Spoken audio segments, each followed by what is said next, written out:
नमस्कार दोस्तों, crime stories channel पर मैं राजेश आपका स्वागत करता हूं। दोस्तों, आज मैं आपको अपराध की जिस वारदात के बारे में बताने जा रहा हूं, वो वारदात पटना, बिहार में हुई थी। तो चलिए दोस्तों, जानते हैं इस वारदात के बारे में। पटना में हिंदुस्तान अखबार के दफ्तर से लौटते समय शाम को विशाल कुमार सिन्हा कुछ ज्यादा ही थका मंदा महसूस कर रहा था। उसका दिमाग एक रिपोर्टिंग के सिलसिले में बुरी तरह से भन्ना गया था। राजनीति और सत्ता की आड़ में अवैध काम की एक खबर से वो पिछले 4-5 दिनों से तिलमिलाया हुआ था। उससे भी अधिक बेचैनी उस खबर को रोकने के लिए पड़ने वाले दबाव को लेकर थी, जो एक खास करीबी के खिलाफ थी। इस कारण मानसिक तौर पर थक चुका था वो। अलग अलग बातें एक दूसरे पर हावी होने को बेचैन थी।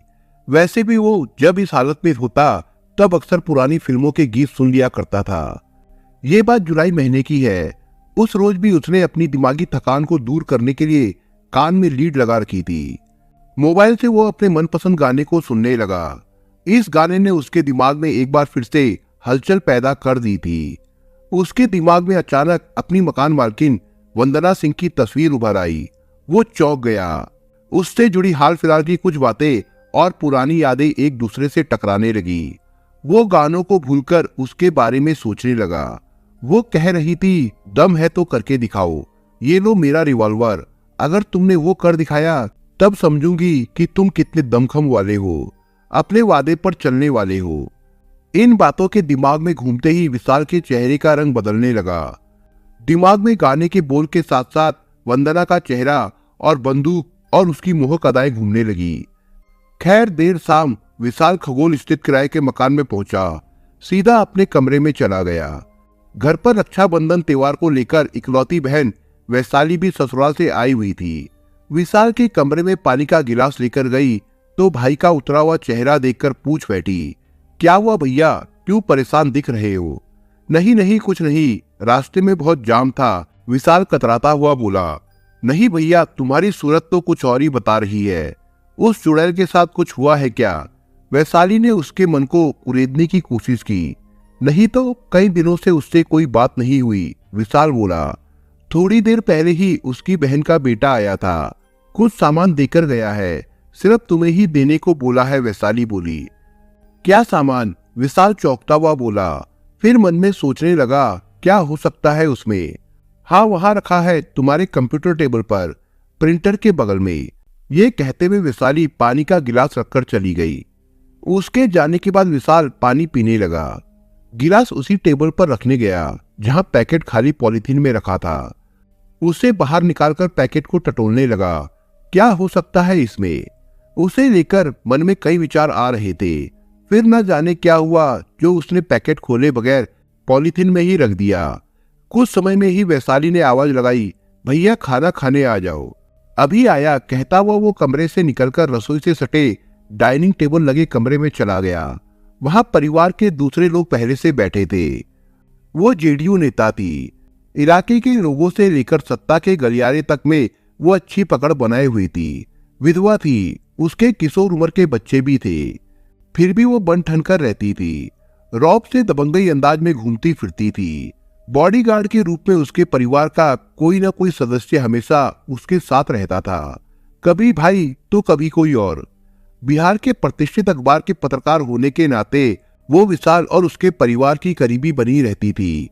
किंतु पिछले कई दिनों से उनके बीच में किसी बात को लेकर मतभेद हो गया था, जिस वजह से विशाल मानसिक तनाव में चल रहा था।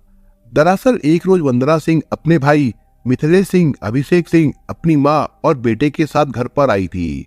सभी ने विशाल को रास्ते से हटाने की बात कहते हुए धमकी दी थी। उन लोगों की धमकी के बाद से परिवार के दूसरे लोग तनाव में आ गए थे। वे परेशान रहने लगे थे। अनहोनी की आशंका उनके मन को खाई जा रही थी। उस रोज खाने के टेबल पर घर के सभी सदस्यों ने चुपचाप खाना खाया और अपने अपने कमरे में चले गए। विशाल उनकी चुप्पी का मतलब अच्छी तरह से समझ रहा था। उसे वंदना का रिश्तेदार एक पैकेट देकर गया था। इस कारण परिवार में सभी को लग रहा था कि विशाल ने उनकी सलाह की उपेक्षा कर दी है। वंदना गिफ्ट देकर अपने झांसे में लेना चाहती है उसे। असल में विशाल के परिवार वाले उसे कई बार हिदायत दे चुके थे कि वो वंदना से संबंध तोड़ दे। विशाल के पिता रेलवे में नौकरी करते थे और रिटायर हो चुके थे। उसके बाद से ही वंदना सिंह के मकान में करीब 3 साल से किराए पर रह रहे थे। वंदना के पति मनोज कुमार सिंह लोक जनशक्ति पार्टी के नेता थे, जिनकी की 4 साल पहले आकस्मिक मृत्यु हो चुकी थी। विशाल की वंदना और उसके पति से जान पहचान तभी से थी। पत्रकारिता के सिलसिले में उनकी मुलाकातें अक्सर होती रहती थी। वे उसके लिए खबरों के स्रोत भी थे। इस कारण विशाल उनके राजनीतिक मतलब की खबरें भी छाप दिया करता था। पति की आकस्मिक मौत के बाद वंदना दिवंगत पति की तरह ही राजनीति में सक्रिय हो गई थी। उसके बाद दोनों का विभिन्न कार्यक्रमों में मिलना जुलना होने लगा था। इस बीच वे समय निकालकर अपनी कुछ अंतरंगता की बातें भी कर लेते थे। वंदना को बात बात पर विशाल से मशवरा लेना अच्छा लगता था। विशाल से बातें करने पर उसके दिल को सुकून मिलता था। छोटे बड़े काम के लिए विशाल को फोन कर दिया करती थी और विशाल भी इनकार नहीं कर पाता था। इस तरह वंदना विशाल के काफी करीब आ चुकी थी। एक तरह से दोनों के बीच गहरा प्रेम संबंध कायम हो चुका था, जिसे उन्होंने दुनिया की नजरों से छिपाए रखा था। इसकी जानकारी सिर्फ विशाल की बहन वैशाली को ही थी। उसके माध्यम से परिवार के दूसरे लोग भी वंदना और विशाल के प्रेम संबंध के बारे में जान गए थे। उन्हें यह भी मालूम हो गया था कि वंदना और विशाल गुपचुप शादी के बंधन में बंध चुके हैं, लेकिन अपने रिश्तेदारों और दोस्तों के बीच इसका खुलासा नहीं किया था।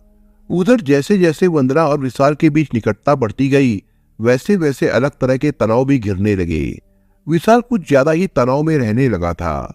दिन प्रतिदिन वंदना उस पर हावी होती जा रही थी। अपने मतलब की खबरें छपवाने से लेकर कारोबार के सिलसिले में हाथ बटाने के लिए कहती रहती थी।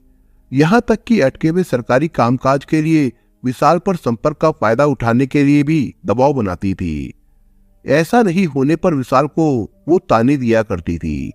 कई बार इस संबंध में उनके बीच में तू मैं भी हो जाती थी। विशाल को वंदना द्वारा दबाव बनाकर काम करवाने का तरीका अच्छा नहीं लगता था। उसे अपने पत्रकारिता के करियर को लेकर भी चिंता रहती थी, जिसे बेदाग बनाए रखने और किसी भी राजनीतिक दल के समर्थक होने के आरोप से बचाए रखना चाहता था। सबसे बड़ी उलझन अनैतिक काम को सहयोग देने से बचने को लेकर भी थी। उन्हीं दिनों बिचौलियों का काम करने वाले एक व्यक्ति ने किसी खबर को लेकर हद ही कर दी। उसने खबर को नहीं छापने का दबाव बनाया था। खबर अवैध तरीके से शराब की बोतलें छिपाए जाने की थी। इसकी भनक मीडिया को लग चुकी थी। अधिकतर मीडिया वाले इस मसले पर चुप्पी साधे हुए थे। उस व्यक्ति ने विशाल को खबर को जैसे भी हो छपने से रोकने के लिए कहा था, जबकि जवाब में विशाल ने बताया कि खबर का छपना नहीं छपना संपादक पर निर्भर करता है। इस पर उस व्यक्ति ने तेवर दिखाते हुए धमकी दी कि उसके ऊपर वंदना सिंह का हाथ है। तब विशाल भी थोड़ा सहम गया। उसके साथ के रिश्तों को लेकर बड़ी दुविधा में पड़ गया था। उसे वंदना के बिजनेस, होटल और दुकानों के बारे में पता था, जिनकी देखभाल पति के निधन के बाद उसके भाई और दूसरे रिश्तेदार करते थे। इसमें विशाल भी उसका सहयोग करता था। उसी रोज ही इस खबर को लेकर वंदना और उसके भाइयों के साथ काफी तीखी बहस हो गई थी। बात विशाल के घर तक जा पहुंची। इसी सिलसिले में वंदना अपने भाइयों के साथ विशाल के घर पहुंची थी। उसने विशाल के परिवार के सदस्यों को धमकी दी। खैर, बात आई गई हो गई। खबर किसी तरह की पुलिस कार्रवाई नहीं होने के कारण नहीं छप पाई थी, लेकिन दोनों के प्रेम संबंधों में दरार जरूर पड़ गई थी। वंदना और उसके भाइयों की निगाह में विशाल जरूरत का नहीं लगा। ये बात विशाल ने भी महसूस की कि वंदना न केवल उससे कतराने लगी है, बल्कि आक्रामक तेवर भी दिखाने लगी है। यहाँ तक कि वो गोली बंदूक की भी बातें करने लगी थी। विशाल वंदना के इस बदले में व्यवहार को लेकर भी तनाव में रहने लगा था। वो दोहरे मानसिक उत्पीड़न के दौर से गुजर रहा था। एक तरफ प्रेम संबंध के जग जाहिर होने का दिमाग पर पड़ने वाला दबाव था, तो दूसरी ओर वंदना के व्यवहार में बदलाव था। इसी बीच विशाल को पता चला कि पति के मौत के पीछे वंदना सिंह का ही हाथ था। साथ ही ये भी मालूम हुआ कि वो किसी और युवक से भी प्यार करती है। उसका अफेयर शुभम कुमार सिंह से होने की जानकारी मिलने पर विशाल और भी विचलित हो गया। शुभम डॉक्टर कौशल सिंह का छोटा भाई है। इसे लेकर उसने वंदना से बात की। वंदना ने विशाल की भावनाओं को ठुकराते हुए कहा कि तुम जब मेरे काम में मुझे मदद नहीं कर सकते तो तुमसे कोई उम्मीद कैसे रख सकती हूँ। अभी शुभम का इलाज चल रहा है उसकी मुझे जरूरत है। मैं जानती हूँ कि आने वाले दिनों में वही मेरे साथ हमदर्दी रखेगा। ये बात विशाल के दिल में चुभ गई। उसने भावुक होकर कह दिया कि यदि ऐसा हुआ तब वो कुछ भी कर सकता है। इसे भी वंदना ने हंसी में उड़ा दिया और बोली, जा जा, बहुत देखे हैं तेरे जैसे। मैं जो कह रहा हूँ वो कर दूंगा। विशाल गंभीरता से बोला, जाओ यहाँ से, मरने का शौक है तो खुद मरो। जो भी करना है लाइव करना, मैं अपने मायके से देखूंगी तुम्हारा तमाशा। वंदना की बोली गई इस बात से विशाल भीतर से छिल गया था। उस रोज वो चुपचाप घर आ गया, लेकिन दिमाग में खलबली मची रही। खाना खाने के बाद विशाल अपने कमरे में आ गया था। रोज की तरह कंप्यूटर ऑन कर लिया था। कुछ समय काम करता रहा, लेकिन मन को एकाग्र नहीं कर पाया। फिर इंटरनेट पर देश दुनिया की खबरें पढ़ने लगा। उसमें भी मन नहीं लग रहा था। इसी तरह आधी रात बीत चुकी थी। अब नींद आने लगी थी। सोने की तैयारी करने लगा। कंप्यूटर शटडाउन करने के दौरान उसका ध्यान उस पॉलिथीन पर गया जो वंदना का आदमी दे गया था। उसने पैकेट खोला। बड़ी मजबूती से पैक किया हुआ था वो पैकेट। जैसे ही पैकेट खुला वो चौंक गया। उसमें रिवॉल्वर था, वो भी गोलियों से भरा हुआ। रिवॉल्वर देखते ही उसका माथा एक बार फिर से भन्ना गया। उसे वंदना की वो बात याद आ गई।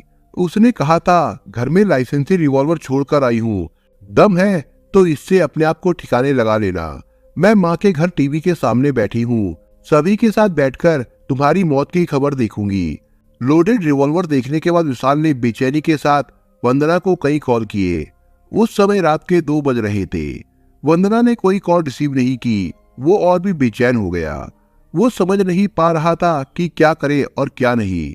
रिवॉल्वर को पॉलिथीन में रखकर सोने की कोशिश करने लगा। मन में कई तरह के ख्याल आते रहे। एक ख्याल सुबह सुबह वंदना के घर जाकर रिवॉल्वर लौटाने का था, जबकि दूसरा ख्याल उसके ताने देने और किसी और के साथ चल रहे अफेयर का था। इन्हीं विचारों में कब नींद आ गई उसे पता ही नहीं चला। सुबह देर तक सोया रहा। कमरे का दरवाजा भिड़ा हुआ था। कमरे के बाहर चहल पहल शुरू हो चुकी थी। सभी अपने अपने रोजमर्रा के काम से निपटकर पूजा पाठ तक कर चुके थे। रसोई में सुबह का नाश्ता भी बनने लगा था। माँ ने वैशाली से कहा कि विशाल को जगा दे, 10 बजने वाले हैं। इस पर वैशाली ने कहा, जाग जाएंगे भैया। माँ कुछ और बोलने ही वाली थी कि विशाल के कमरे से गोली चलने की आवाज आई। सभी भागे भागे विशाल के कमरे में गए। उन सभी ने उसके कमरे का दृश्य देखा तो सभी के सभी दहल गए। विशाल बेड पर खून से लथपथ पड़ा हुआ था। पास में एक रिवॉल्वर भी पड़ी थी। बुरी तरह से जख्मी विशाल को उसकी छोटी बहन वैशाली तुरंत एक प्राइवेट अस्पताल में ले गई। उसकी गंभीर हालत को देखकर वहां के डॉक्टरों ने राजा बाजार स्थित इंदिरा गांधी हॉस्पिटल जाने को कहा। वहां देर तक विशाल का इलाज हुआ, लेकिन उसे बचाया नहीं जा सका। इतने समय में पूरे शहर में पत्रकार विशाल द्वारा खुद पर आत्मघाती हमला करने की खबर फैल गई। खगोल थाने की पुलिस ने मामले की रिपोर्ट दर्ज कर ली। थाना प्रभारी फूलदेव चौधरी ने घटनास्थल का मुआयना किया। विशाल के सभी घर वालों के बयान लिए। उनमें बहन वैशाली के बयान को प्रमुखता से रिपोर्ट में दर्ज किया गया। वैशाली ने बताया कि घटना के बाद जब उसने अपना मोबाइल देखा तब उसमें विशाल का मैसेज था। मैसेज में विशाल ने आत्मघाती हमला करने की बात लिखी थी। इसके अलावा थाना प्रभारी फूलदेव चौधरी ने विशाल के कमरे से लाइसेंसी रिवॉल्वर और एक मोबाइल फोन अपने कब्जे में लेकर कमरे को सील कर दिया। इससे पहले फॉरेंसिक जांच टीम ने नमूने इकट्ठा करके जांच के लिए प्रयोगशाला भेज दिए थे। विशाल का नोट कंप्यूटर के टेबल पर मिला था। उसे ही विशाल ने वैशाली को व्हाट्सएप किया था। इसमें विशाल ने लिखा था कि मुझे वंदना और उसके बच्चों ने उकसाया है, दम है तो मर जाओ। मैंने वंदना को कई फोन किए, लेकिन उसने फोन नहीं उठाया। विशाल ने नोट में यह भी लिखा कि वंदना और उसने 2 अक्टूबर 2020 को शादी कर ली थी। वैशाली ने पुलिस के सामने विशाल की मौत का आरोप वंदना पर लगाते हुए कहा कि वो भैया को मानसिक और शारीरिक रूप से प्रताड़ित कर रही थी, शादी को सामाजिक रूप से उजागर नहीं करना चाहती थी। इस बयान और नोट के आधार पर 32 साल के पत्रकार विशाल कुमार सिन्हा की मौत को लेकर 30 जुलाई 2022 को खगोल थाने में 4 लोगों के खिलाफ नामजद मामला दर्ज कर लिया गया। इसमें वंदना सिंह, उसके भाई मिथिलेश सिंह, अभिषेक सिंह और वंदना के नाबालिग बेटे को घटना का आरोपी बनाया गया।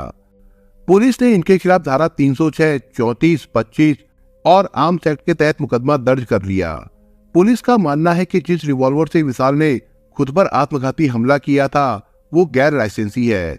घटना के बाद पुलिस ने विशाल के घर पर 9 mm का एक पिस्टल और उसके साथ ही एक राइफल व 13 गोलियां बरामद की थी, जबकि आरोपी अभी तक पुलिस की गिरफ्त में नहीं आ सके थे और पुलिस उनकी गिरफ्तारी के लिए उनके ठिकानों पर छापेमारी कर रही थी।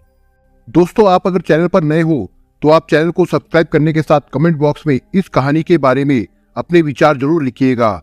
मिलता हूं एक नई कहानी के साथ, तब तक के लिए अपना ख्याल रखिएगा। धन्यवाद।